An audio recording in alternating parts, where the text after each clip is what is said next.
Welcome to Inside Coverage, where we break down the how and why behind everything going on in the NFL. C-Rob drinking his tea, getting ready for the morning. Is it black coffee? Is it black tea? Coffee. Frank Schwab, Jason Fitz. It's black coffee like a man. I mean, there's just never... Should be some Never Tennessee coffee. Come on. Black coffee with collagen now that I have a bum left knee. We have huge news known as Aaron Rodgers. And, you know, I get some grief sometimes for Jory telling me that I oversell how huge news is. But I don't know. When everybody and their grandma's talking about Aaron Rodgers talking to Pat McAfee, it makes it a big deal. He was on McAfee. Here's the quote: "I'm open to anything and attached to nothing." So, yeah. Retirement could still be a possibility. This entire time, I haven't felt like I owed anybody some sort of decision at any point. This was a long conversation, C-Rob, and I'm only taking a small portion of it there, but it became very clear that Aaron Rodgers is dealing with some personal things that he didn't want to get into that are impacting if and when he decides he wants to play. He's not really sure. Right. And he's basically saying, I'm not holding anybody to beholden to my decision-making, but I'm also not going to rush it. So what did you make of Aaron Rodgers' statement? Right. Well, look, first and foremost, he comes out and he's saying that there's some people on his inner circle who are struggling with some things. He's tending to his personal life right now.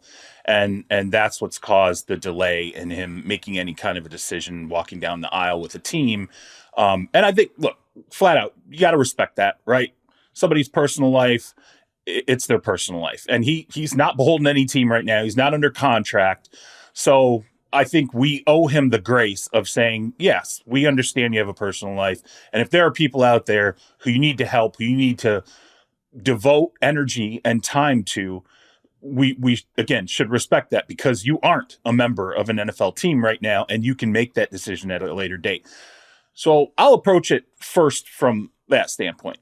Then I will get into the reality that the interview, again, was a broad strokes, expansive look on who Aaron Rodgers is. It was, I called it sort of a classic performance because there was some debt settling in terms of poking the Jets.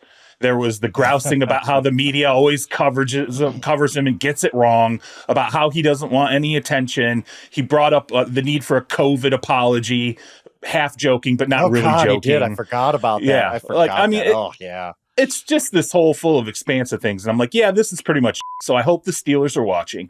I hope Art Rooney II, who said a couple of weeks ago, like, it's felt like this is taking a long time and we're going to be patient. We're waiting and we'll see it's going the right direction. Well, that was a couple of weeks ago. Now it looks like it's going to go through the NFL draft. So the Steelers have to approach it from that standpoint. I walked out of this basically saying, look, okay, Rodgers is right. He doesn't owe anybody anything. He's been up front, at least from what he's told us now. He's been upfront with these teams about where he's at on it. And he doesn't want to set up his own personal deadline. He doesn't think any deadlines exist, at least it sounds like for him personally. And, he's going to take this as it comes. Okay, but that's a door that swings both ways. So in my mind, if you're the Pittsburgh Steelers, you're watching this and you're going, okay, maybe he comes, maybe he doesn't. With the 21st pick in the draft or wherever we're going to end up drafting in the first round, we need to go find a quarterback. We can't count on this situation anymore. We can't count on whether he's going to show up if he does indeed sign with us, whether that's going to ultimately happen in May, whether it's going to happen in June, whether it's going to happen in July as we run up against training camp in Latrobe. We need to go get a quarterback right now at 21 and stop ultimately the shenanigans. And frankly, even if Rodgers does sign, the two things really shouldn't be intermingled with each other because they need a quarterback for the long term anyway. And I don't think that's going to be Aaron Rodgers. If you can get him for $10 million, which was a nice little nugget that he dropped, he'll play for $10 million. Yeah. Great. Awesome. Go draft who you feel can have a long runway for you as a young player and count on moving forward into the 2025 season with a young player, whether Rodgers shows up or not. I think the Steelers now have to take that step. I totally agree. And I've been saying all offseason, if you've listened to the show at all, I've been saying what other choices the Steelers have. They got to sign Rodgers. There's nobody left that really gives them an option that gives unless them a it's Cousins, right? Like, are you going to trade for Cousins? I guess. Right? Right. I think it would be expensive and I honestly just think Cousins is done. I just, from what we saw last year, Kirk Cousins is probably done as a viable NFL starter, and Aaron Rodgers is not. He did finish last season well. I keep needing to say that because everybody thinks Aaron Rodgers was washed up last year. He really wasn't. Mm-hmm. He was good for the last 10 games. I think he still has another year in him. But after watching that interview, listening to what he had to say, and again, I agree with you, Charles. Like, he's obviously dealing with some stuff in his inner circle, as he said. Want to respect that. And I get it. I totally do. But if you're the Steelers, there's a business. They're going to play football games in early September. You can't just wait on that. You have to respect his decision to deal with what he's dealing with, but also know we got football decisions to make. And what is this going to drag on until June, July? So for the first time, instead of saying, well, the Steelers just have to sign him, whatever his timeline is, for the first time yesterday, I said they can't. They got to move on. And I guess if Aaron Rodgers comes back to you in late June, early July, and says, you know what, I'm ready to sign, you almost start from square one and you say, okay, now what do we want to do as an organization? Do we still want to do this? Like, let's have a real conversation, because it's almost like when the Packers moved on from Brett Favre, and they were like, you know what? Brett wanted to come back, and they're like, we've already moved on. This is it. Like, we're not going down that road again. It almost, in an ironic way, reminds me of that situation, right? Where you just say, you know what, Aaron, we get it.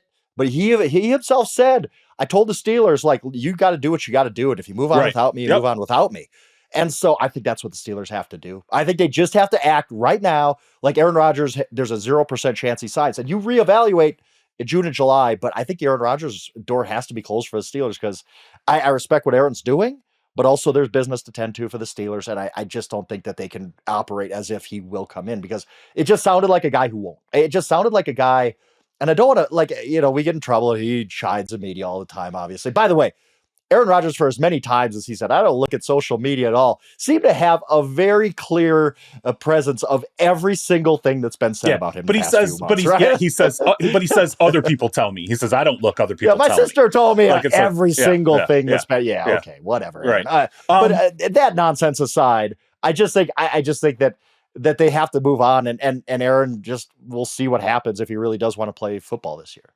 And if we take him at his word, he did open up that avenue to them. He said, look, I've said, you got to move on, let me know. Cool. Move on. You got to do what you got to do. Okay, great. We'll take you at your word that this could take a long time for you.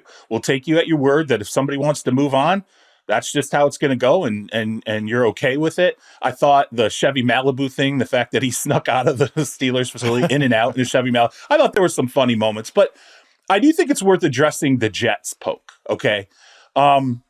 Because I think if you're the New York Jets, you watch this and you're like, thank God. Like, this would have just been a mess.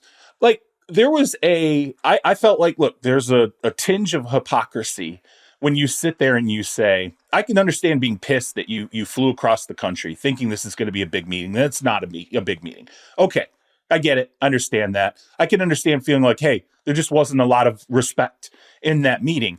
But he recounts this moment with Aaron Glenn, where Aaron Glenn interrupts a conversation that Aaron Rodgers had with the new general manager, and Aaron Glenn asks him if he wants to play football, tells him they're going to move on, and then Aaron says what? Like, well, and then why? Like, why do you want to move on? And that Glenn allegedly said to him, I don't, something along the lines of, I don't want to be standing at the front of the room talking to the team and they're looking back at you.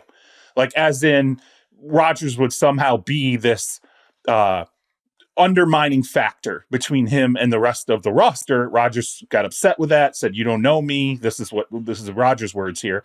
And then Glenn saying, well, you don't know me. And, they go round and round. Well, Rodgers talks about not being an undermining factor. He doesn't think he is. He talks about respect. But then he comes out right after that and he says he left the facility, and then he says, well, then the general manager called me, and then the co-owner called me.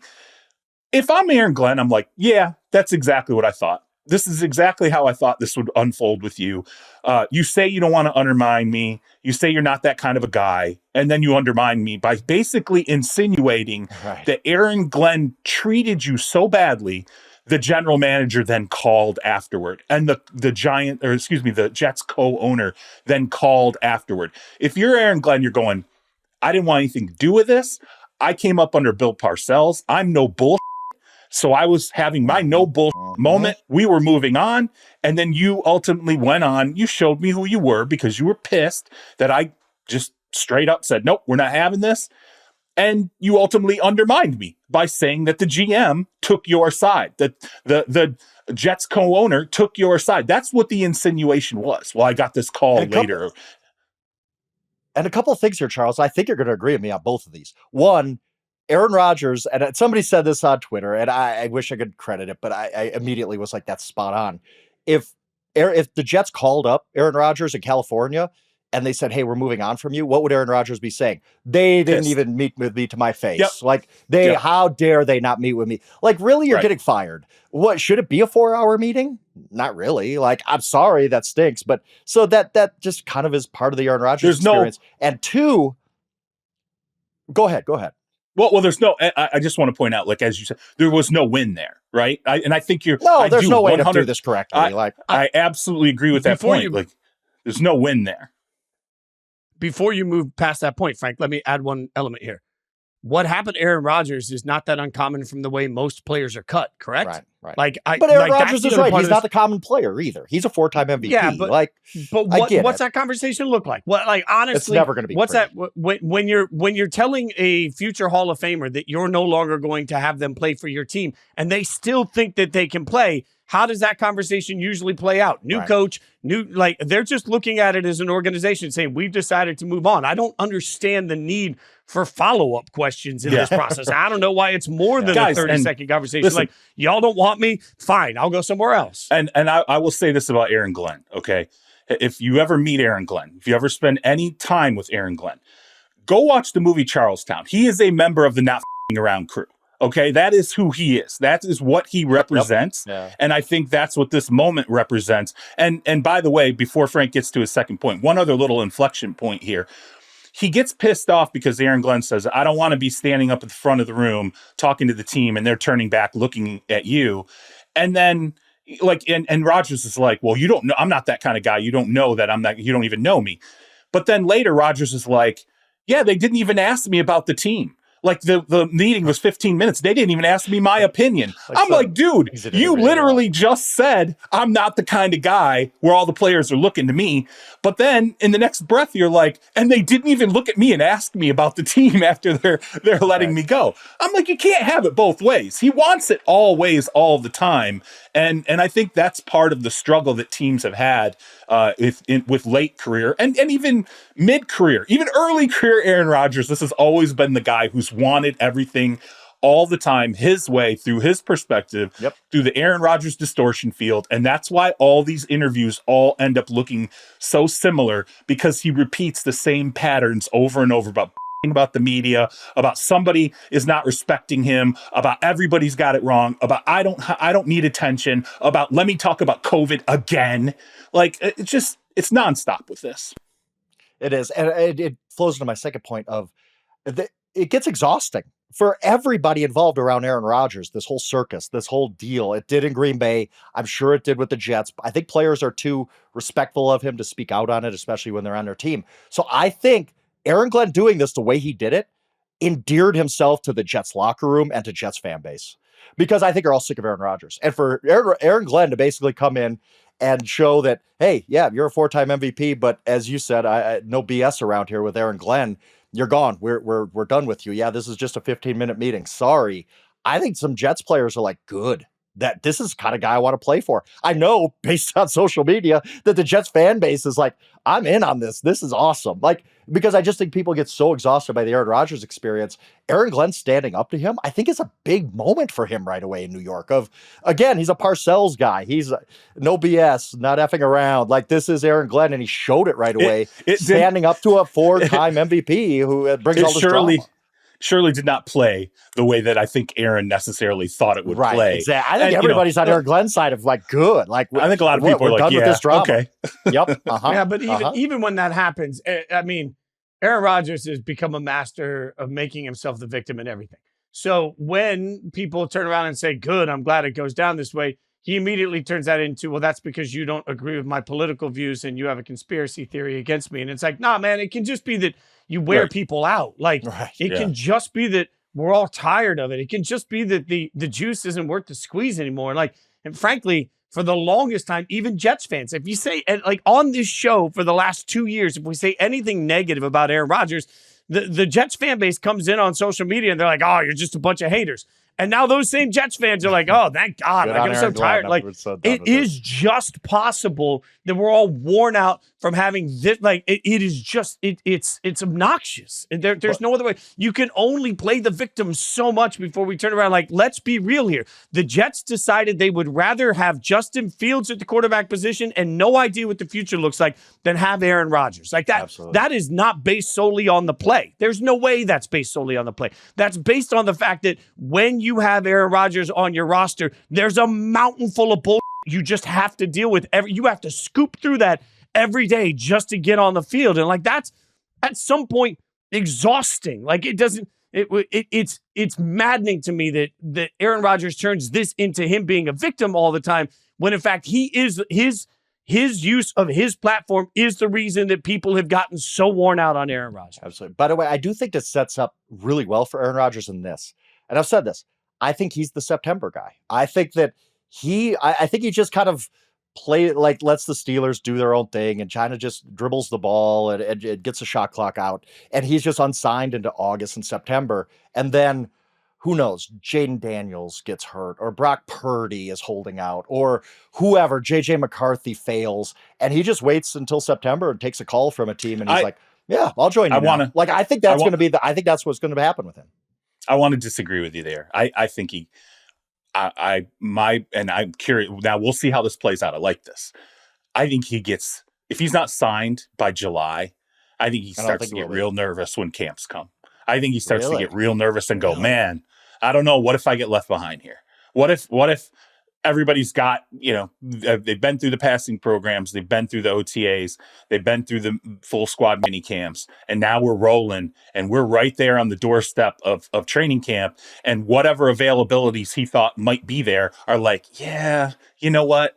We've kind of committed to our path at this point. We'll let you know if something changes between now and the beginning of the season. But in my scenario, like I get what you mean. But in my scenario where everybody's moved on, the musical chairs have ended, and there's no place for him to go. In September, if quarterback Dak Prescott gets hurt and the Cowboys are 3-0, they immediately call Aaron Rodgers, right? That's different. That's going to happen. That's the different and that happens scenario. every year. That happens every single year. That happens every single year. Like I'm approaching it from his standpoint, though, Frank. I'm like think in his mind. I'm sure you get to late July and you're like, oh man, now I'm counting on an injury happening. Well, what if that injury happens in Indianapolis? What if that injury happens in, Jacksonville? What if it happens someplace that I don't want to? Something, right. What if it's someplace he doesn't want to play? Right. What if the injury is in Green Bay? No, you're taking. or my goodness. I think that's where. Can you imagine? But that's why, guys, I keep stacking the bricks to say, like, what Aaron Rodgers is always going to do what benefits Aaron Rodgers the most, like most people in his situation. To me, this is pretty simple. If he's not signed to where he wants to go, then he immediately starts to use the very platform he uses, whether it's McAfee or starting his own platform or going to a news network. And he essentially tells the world that he was colluded against because of his views on politics. And then he uses that to launch into a reason that he tells us all every single week that the NFL's lost their minds and that he's the victim. Like that to me, like by this fall, Aaron Rodgers is on TV every weekend, and wherever he is, he's basically lamenting about the fact that he's better than the people that are in the league, but the league refused to let him in because of his views, let me say it that way, on the world. One quick thing before we move ahead. I thought to myself at the end of the McAfee interview, I was like, man, it's just become so consistent. It's never going to change. He's always just going to be this guy. There's always going to be this self-victimization of stuff and the settling of scores constantly and always adjusting the studio light to where he wants it, how he wants to look, what he is, all these different. And I thought, this is who he's going to be forever. And then I thought to myself I felt this way about Ben Roethlisberger most of his career. And I think I've said this on the show before. I remember distinctly going to a training camp after Ben Roethlisberger had a child. And I went in and I was like, I remember I interviewed him and I walked out and Burt Lawton, the PR guy with the Pittsburgh Steelers, I was like, what the hell happened? Like, he's like a different human being. Like, is this, I don't understand. Like, is this like some sort of aggressive media training that happened over the off season? Like, I don't get it. Like, he's not at all the person he's been for a decade plus, more than a decade plus.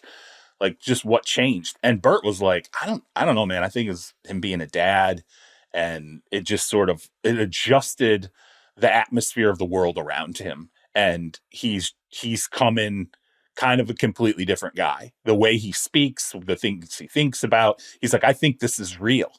And I wonder, I thought about that like late last night as I was writing this Rodgers column. I'm like, I wonder if that's like the event in his life where maybe it readjusts how he views everything that he deals with, and this constant need to rectify the wrongs against himself. I think Aaron Rodgers spends way more time thinking about himself than he realizes he does. And I wonder if maybe there's the space there to change what he is at this stage. Because if this is who he is forever, if these interviews are who he is for the rest of his life, goddamn, that's exhausting. Like, and it's going to remain exhausting. And eventually people are just going to be like, I can't, like, you just got to tune this dude out. Let me ask you guys a question, though. We glossed over one other portion of this. At the beginning of the offseason, Frank said loudly that there would be musical chairs at the quarterback position and somebody somewhere would be left without an answer. That has turned out right now, as we sit today before the draft, to be very true. Is it not stunning? It is stunning to me that the team that was left behind in musical chairs is one of the most competent organizations in sports. Like, we sit here all the time and we bend over backwards to give benefit of the doubt to the Steelers because they simply never suck. So it feels like the Steelers always find a way to figure it out. Well, they got into this quarterback situation. And as we sit today, if we have to look around for the offseason and say, who are the biggest winners and the biggest losers at the quarterback position specifically, there is no bigger loser in the NFL as we sit right now pre-draft than the Steelers, because they didn't do anything to figure the position out. Is that not stunning? Yeah, I agree. Like, there's multiple losers actually in his musical chairs game, but the Browns and the Saints, really, who cares? Like, they're gonna stink and they're gonna draft high next year. Whatever. We expected more out of the Steelers, and you're right. Like, if they had to line up tomorrow and play a football game, Mason Rudolph's their quarterback. That ain't ideal, and I don't know that they could rectify this with the 21st pick. I think they had 21 or 22. I don't think they could. Who knows who's available to them? Who knows if they like who's available to them? Like, you might get there and be like, Jackson Dart goes 9, and all of a sudden you look at a Shedeur and you're saying, we don't like Shedeur. We're one of those teams that just have a 4th-round grade on him, and what do we do now? They're in a bad place. They're in a really, really bad place. I'm not going to co-sign on the Browns are going to stink quite yet. We can address that later. What? Oh my God! Hey, Joe listen. Flacco? Look, the comeback tour. Okay, you know what? I'll just say this. What I have felt has been wrong and difficult to deal with for them multiple seasons is constantly being in this corner where they put themselves forced to commit to a quarterback in Deshaun Watson every year and be like, this is when we get it right. This is when we get it right. This is when we get it right. Yeah. And then you go and you look and you go, nah, it's not right. Well, this is the first off season where they're like, nope, we're not doing that anymore. Like, we're not forcing ourselves in that corner. And I think you take Travis Hunter, you kind of see how the draft unfolds. Now, they're going to have a great draft. There's no doubt in my mind. And I do think they take Travis Hunter, number 2. I don't know how a general manager says Shohei Ohtani when he's talking about a player and then doesn't draft that player, number 2 overall. Right. So, to me, I'm like, hey, this is the first offseason and this is a whole side item here. I'm sorry, I didn't mean to necessarily get in on this, but just to follow up on your point about the Steelers. Yeah. And it's self-imposed. I mean, what the Steelers did, Arthur Smith, the offensive coordinator, the franchise did not want Russell Wilson back. It wasn't going to happen. And they wanted Justin Fields. I think they wanted to take an attempt with Justin Fields, but that bridge from Fields' perspective had been burned. He was like, no, I'm going somewhere else. I get it. Where I feel like there's a level of trust. And so, yeah, again, there's an element of this being self-imposed. But I think if ultimately what results is they draft a quarterback, which I think they should, and Aaron Rodgers signs late, I think they're fine. I really do. I think to me, if it happens, if all that comes together and then in July, we're looking at the quarterback depth chart and we're going, okay, it's Aaron Rodgers, Tyler Shuck, and, Mason Rudolph on their quarterback depth chart, I'd be like, okay, fine. Like if you had told me that, this is how this is going to all shake out, I don't have a problem with it. They can still work their way out of it is what I'm saying. But clearly there's a little more effort here than we would have been comfortable with this close to the draft.